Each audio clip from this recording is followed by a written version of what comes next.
అమ్మ ఏం కూర వండుతున్నావు? ఆనక్కాయ. ఆనక్కాయ. ఆనక్కాయ అంటే తెలుసా? తెలుసు. ఆనక్కాయ అంటారు, సొరకాయ అంటారు. సొరకాయ, పప్పు, పచ్చిమిరపకాయలు కోసి వండుతున్నావా? పోసి వండుతున్నా. నువ్వు వండుతున్నావా, పిండి వండుతుందా? నేను అంతా పిండి పోసి పెడతాను. నీకు ఇష్టమైన సొరకాయ కూర అంటే? మస్తు ఇష్టం, కానీ పచ్చిమిరపకాయలు చాలా కష్టపడతాయి. అల్సర్ ఉంది కదా,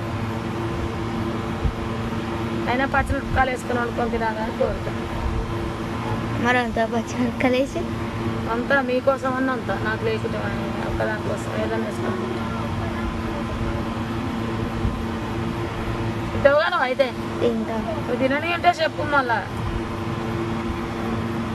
అలా నువ్వు పచ్చడి వేసుకొని తింటుంటే బాగా అనిపిస్తుంది నాకు.